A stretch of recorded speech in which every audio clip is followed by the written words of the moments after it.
So most of my guitars that I own are actually Fenders or Squiers. I have a few Epiphones and just some of the other things that I've kind of shown. I don't really have too many like off-brand or unique sort of brand guitars, but I do have a cheap S-style guitar, which apparently now is illegal. So that's the one that we're going to work on today. For the past couple months, I've been hearing a lot about this whole Fender drama going on. Long story short, they won some lawsuit or some ruling against a cheap S-style, Strat-style guitar that was being manufactured on the grounds that they have the copyright to the Stratocaster design. Now, the Stratocaster's been around since the 50s. It is basically the standard shape of an electric guitar that you think about. So one of the things that they're doing now is taking this obscure ruling that occurred for some random lawsuit in Germany, and they're using that as a precedent to come after US-based manufacturers who make Strat-style guitars and basically order them to stop making them. And ones that have been sold in Europe, they're actually ordering them to be recalled and destroyed, which is pretty ridiculous because, I mean, the way I look at it, it's like, you know, the Ford Model T or whatever the first car was, then going back 50 years later and trying to say that, oh, well, we made the first car, so now all other cars need to be destroyed because they have four wheels and an engine just like ours did. It's pretty stupid, and honestly, I'm a huge Fender fanboy, and this is the dumbest thing that they could possibly do because it's making me not like Fender, because I am on the complete opposite camp where, I don't know, I feel like copyright laws are a little bit too strict, and that goes for something that was designed 70 something years ago, but also even with music, like, you know, but yeah, I don't know if I want to go down that road. If Fender gets their way, they're going to be the only manufacturer of guitars that look like a Strat.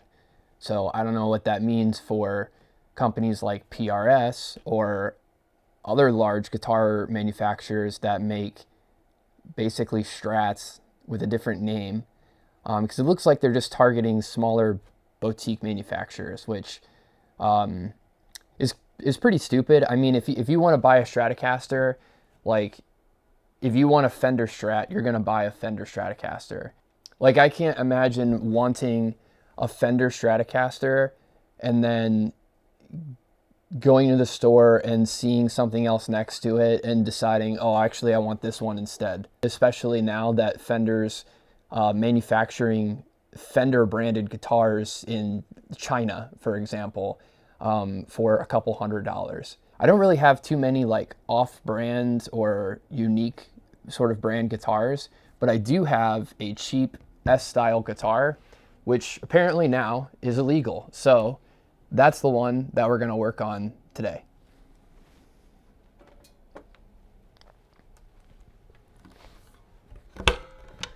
So this is the guitar that we're gonna go after here. This one I got for free.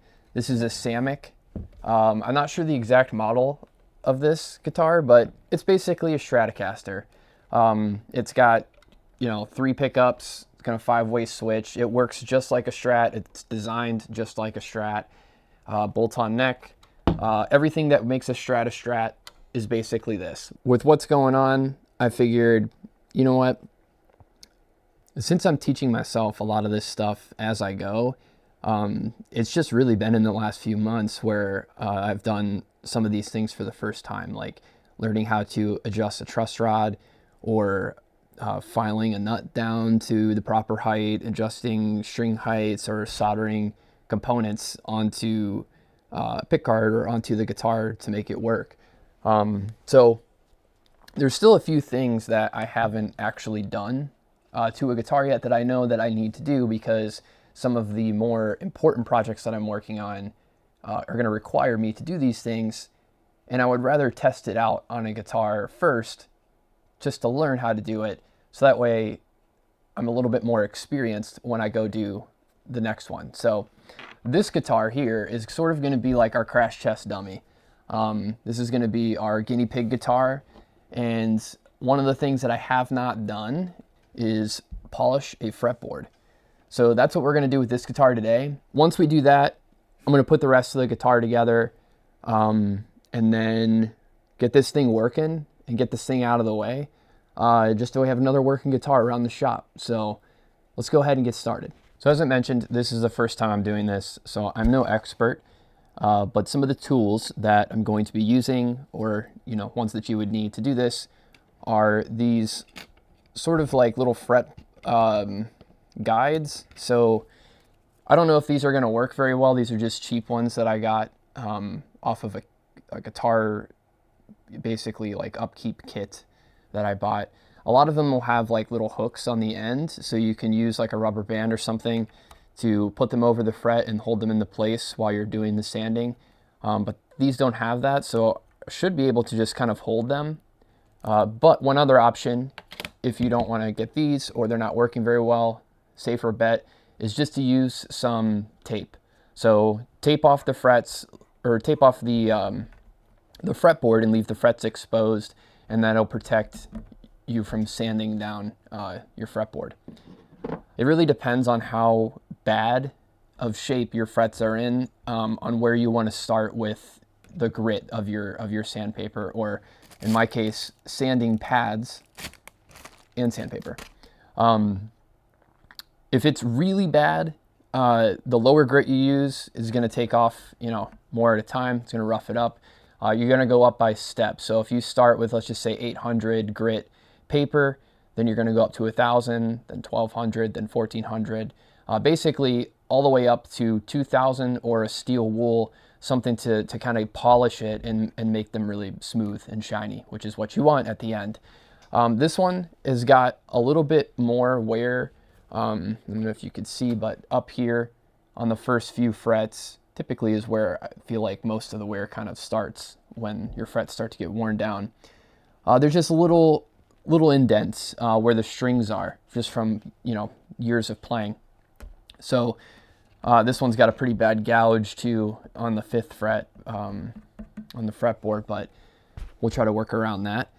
So ideally, we would probably want to have another grit in between 1,000 and 1,500, maybe like a 1,200 or something like that, so we're not making these huge jumps. But for this, again, for this case, we're just going to go 1,000 to 1,500 to 1,800 to 2,000 to 2,400. And then we'll see how it looks once we get to this 2,000, 2,400 range. And if we need to, we've got plenty of finer grits to use to sort of polish it off.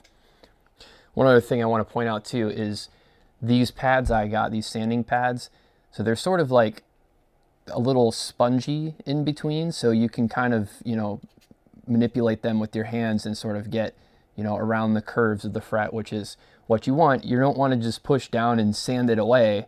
You just kind of want to work it a little bit. Like I said, it's a polish for it's not a sanding your frets off. It's just polishing them. So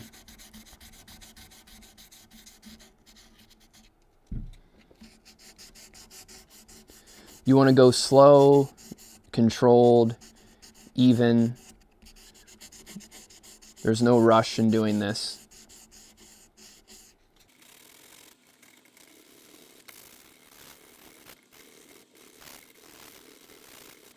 So as we start to move our way up, this is where it'll sort of get more satisfying, I think, where every time we go up a tier here, it's going to get a little bit more shiny. So again, I'm just going to work through this. And then these ones aren't going to be as long. You're really just working out those grooves and scratches that you put in with the 1,000 grit with a finer grit. So you can just kind of go over and pass, same thing, just slow and controlled, long, easy, no pressure sort of swipes, and work out those grooves.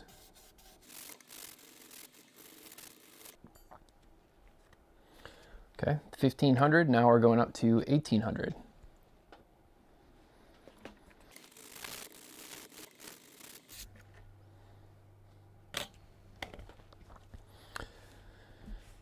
Okay.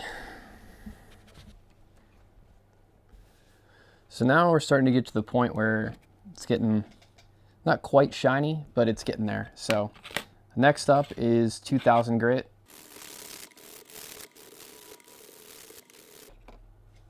All right, so for next one, I'm gonna jump up to 3000 and give this another pass, see how it looks. Not quite as shiny as I want it to be yet.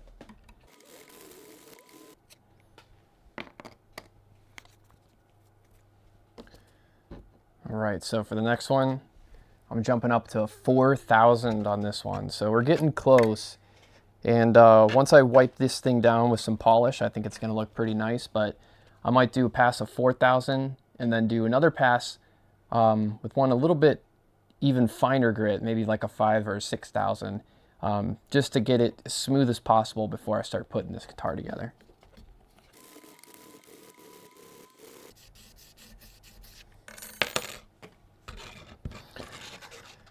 All right, it's starting to look really shiny, and that was after doing 6000 grit. So it's starting to feel, as you get into these like lower and lower, or I guess finer and finer, higher grit sandpaper, almost like you're, you know, it doesn't feel like you're sanding anymore. It feels like you're polishing at this point, almost like it's a mirror, and that's what you want. So just for good measure, I'm gonna do one more pass. I'm gonna do 8000, and then I'm gonna get this thing cleaned up.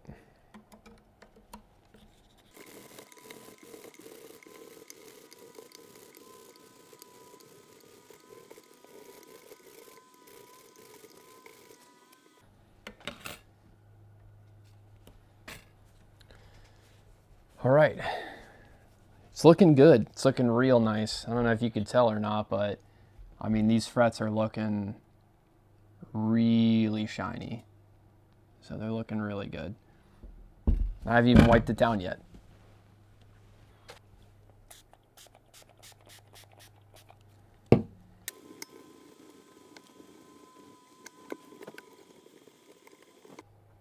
Looking good. Things looking brand new. Almost. Next, I'm going to take these tuners off because while we're taking this apart, I could do the old black headstock trick on this guitar and show how I do that too. So this would be a good one to do it on.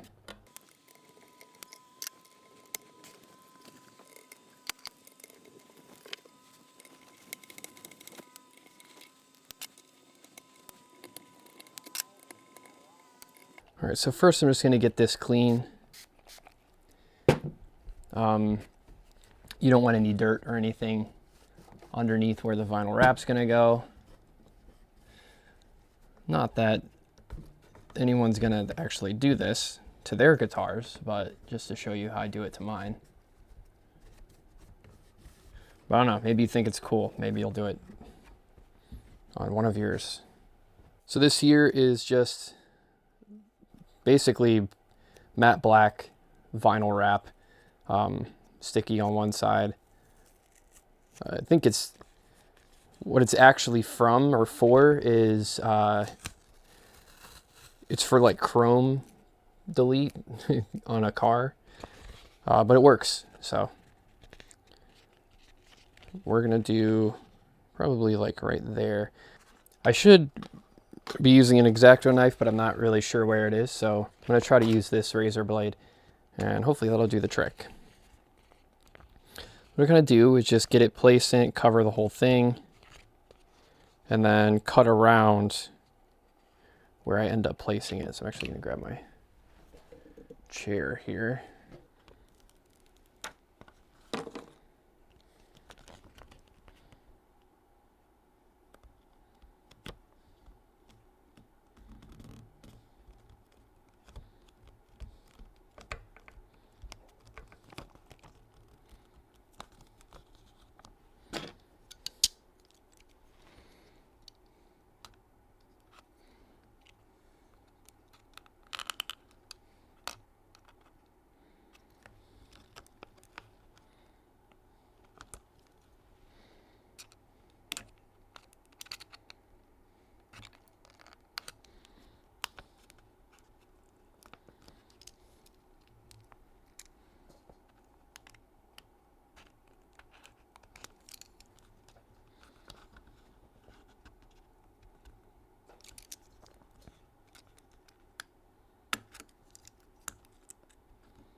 Trying to carefully cut around that truss rod that's kind of protruding.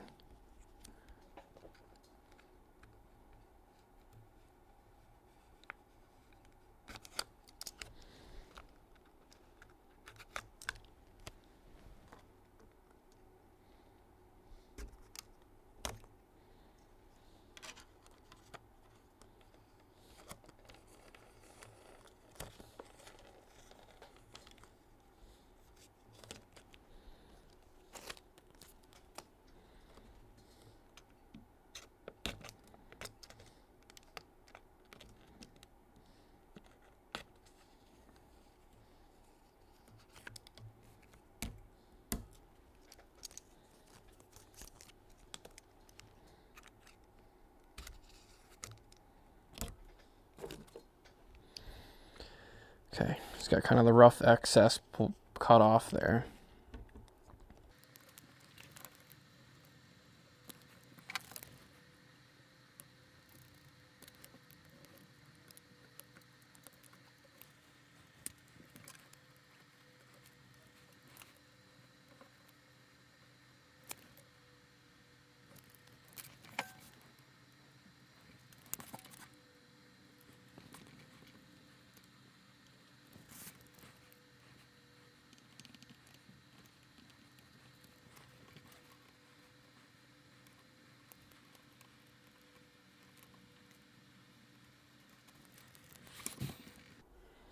All right, not perfect, but something like that.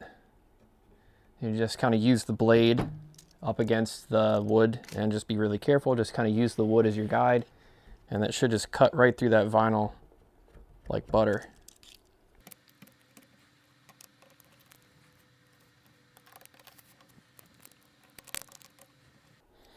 So here's an example real quick. So I just cut little X's into all of those so I can get the blade in there and just kind of cut a circle out. And that's it. Let's do that 5 more times and then we're ready for the next step.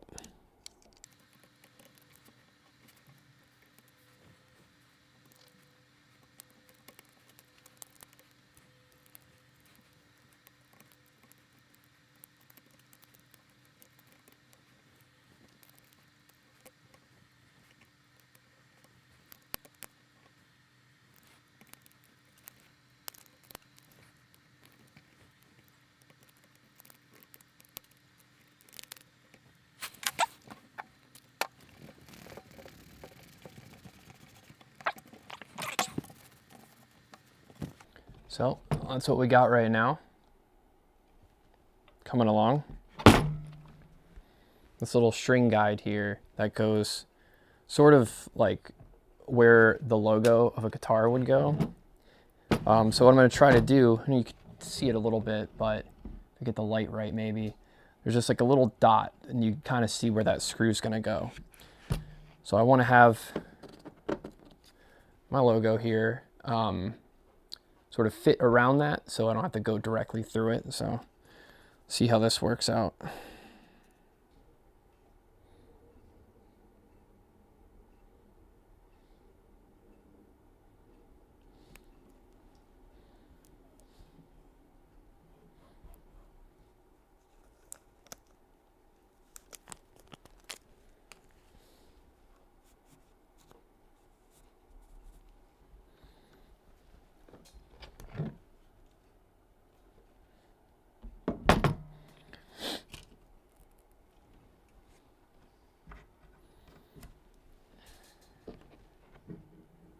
Well, I don't know if that's the most ideal, but it's there. So it's functional, works. Whoa, and try to clean up this wrap a little bit. I think it's cut fine, just a little bit of gunk on it. I'm actually gonna get these guides put back in first.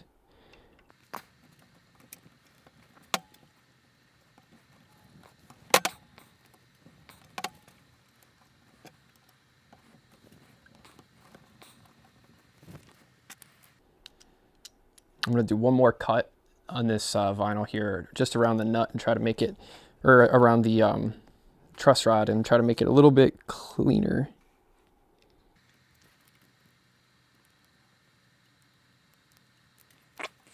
It's actually pretty good. It came out pretty nice. So there it is.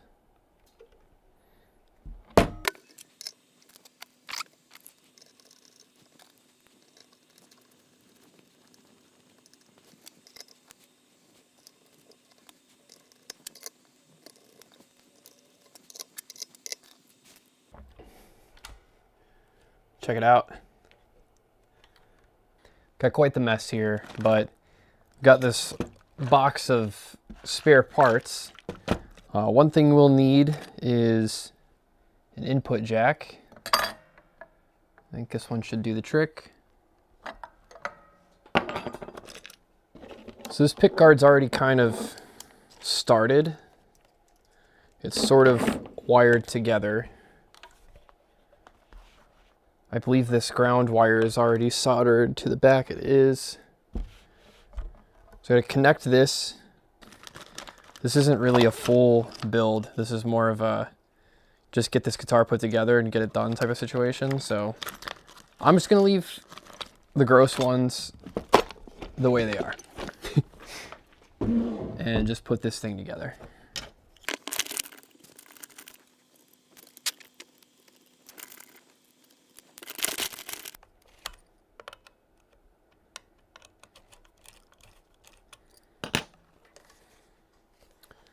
All right, so we got this put together. Now what's left is, this is the ground wire, which is the wire that goes through and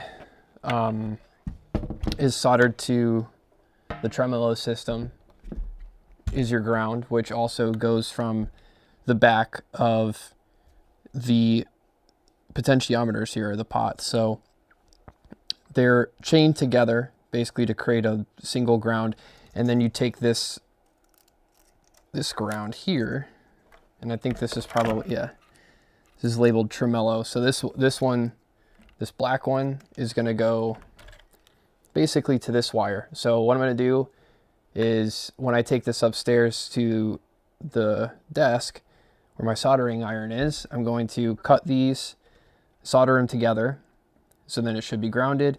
And then this wire here is likely the input. So that's going to get fed through this little hole like this. And then it's going to come out through the input jack opening. And then that's going to get soldered to this. So let's take this upstairs and solder. So first thing I'm going to do is get this ground situation figured out. Little doohickey on there, but I don't know what that's really for. So I'm just going to go ahead and cut this, and then I'm going to solder it to this wire. Oh, it just pulled right off. Never mind. Won't even need to. But I will need to strip this one.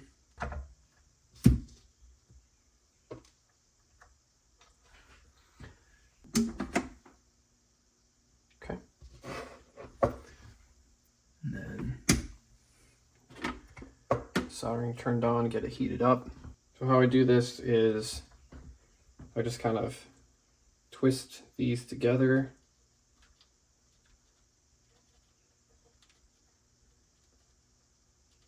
Nice and snug.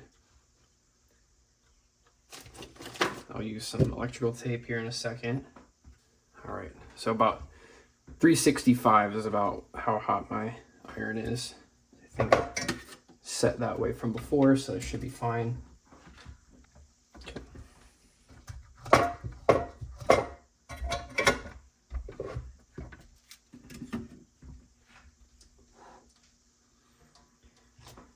So not a whole lot, just a little dab, just enough to hold those wires together. The way I do this is just so it doesn't put tension on that soldered joint there, is I just kind of bend it over just like a little bit like that, and then tape it just to kind of hold it in place.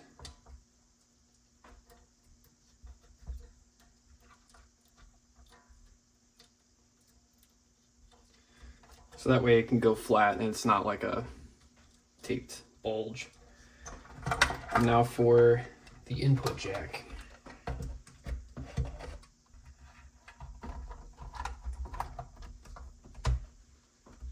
If I'm not mistaken, it's the ground that is the ring, and then the tip is the positive signal, I think.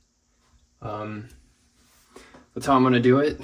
So if that's not the case, then should find out rather quickly, but I think that's the way it is. So I'm just gonna try that. I'm actually gonna re-strip this because this is looking pretty rough.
All right, so that's soldered on.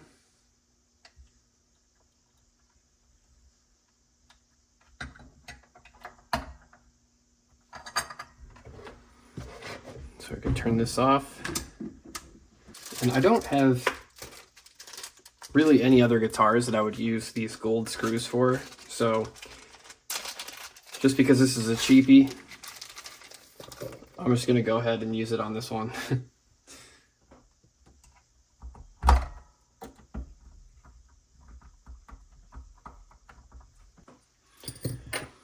So as it turns out, these gold screws are too thick to go through the pick guard. So I don't have the screws for this pick guard.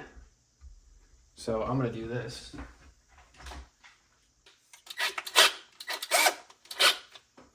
I wouldn't recommend doing this on a guitar that you care about.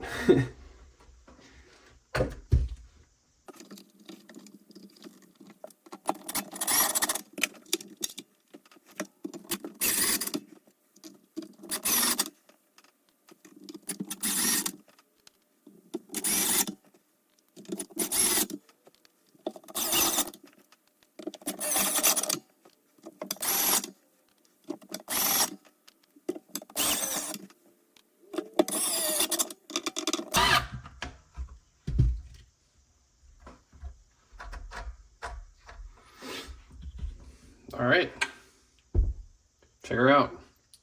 Actually doesn't look too bad. I kind of like the gold screws with the red. It's pretty sweet. All right, now that we got it wired up and everything, one thing I'm gonna do before I go through the process of stringing it and everything like that is I'm just gonna plug it in and tap the pickups with a screwdriver just to make sure everything's actually working.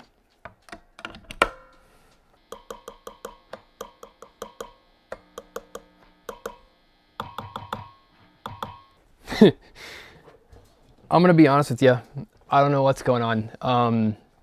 I just sort of took it how it was wired and threw it together just by soldering up the things, but this 5-way switch was already soldered together with the pickups and everything, so instead of redoing it, I just left it as it is. But it appears that the middle position is the middle pickup, so that's working properly. But it also sounds like it's picking up some of the bridge pickup in the middle position and also in the second position. And then when I have it on the bridge position, it doesn't sound like it's picking up this pickup at all.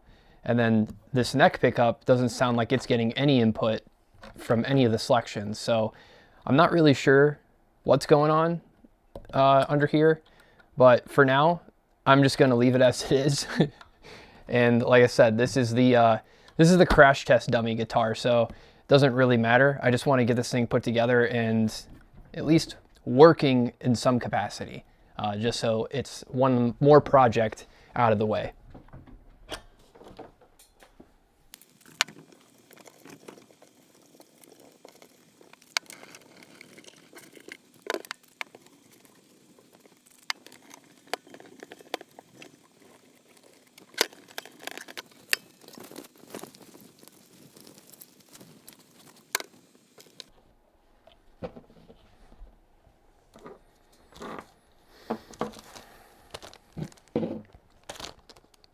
Got a pack of D'Addario 10s.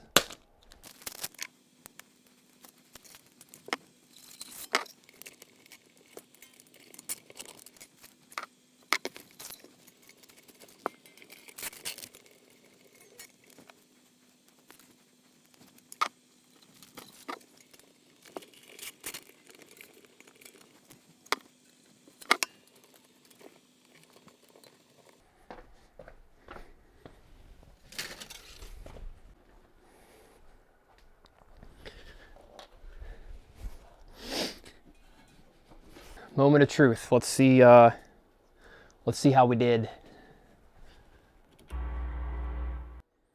First I gotta tune her up.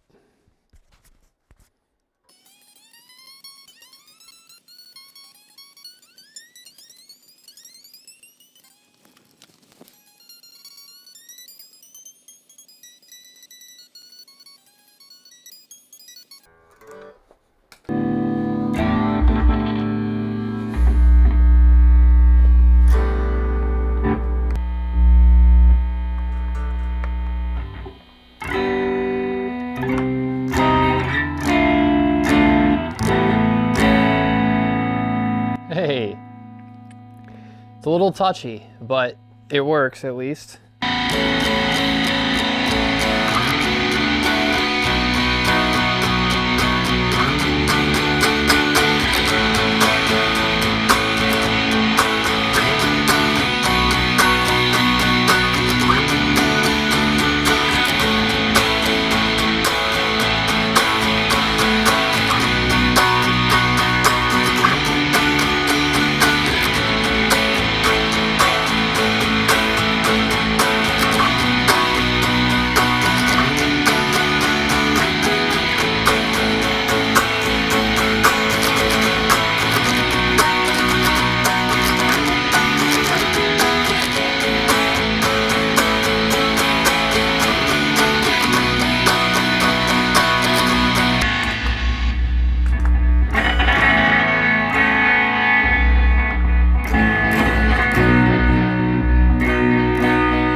Well, something's a little loose in there, but you know what? At least it's kind of put together. It kind of works.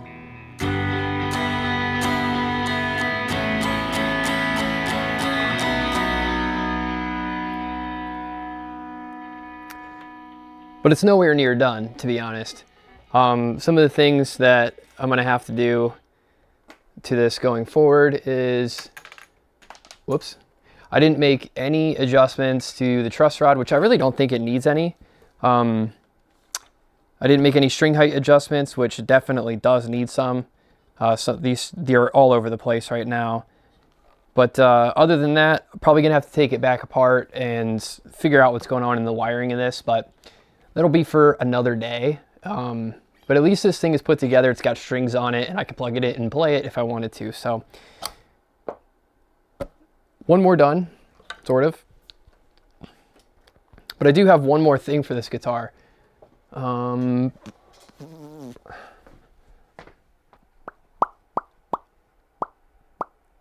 did I put that stuff? Ooh. The crash test dummy guitar.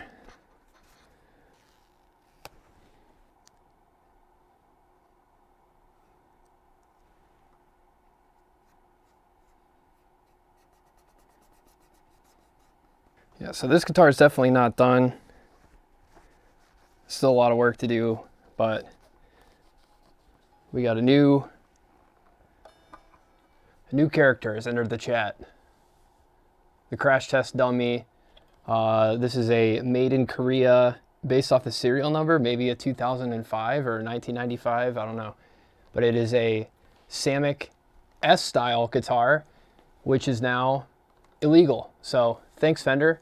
Doesn't look too bad, I would say. Any ideas on what to do with this thing? Maybe we can relic it, chain it to the back of a car and drive through a parking lot, mod it out. Who knows? You think of anything, let me know. Otherwise, I was probably just gonna sit here until I have nothing else to do. But as you can see, it's quite a bit to do. This will be back one day, but probably not anytime soon. So I think we've seen enough of that one for now. Anyways, there she is.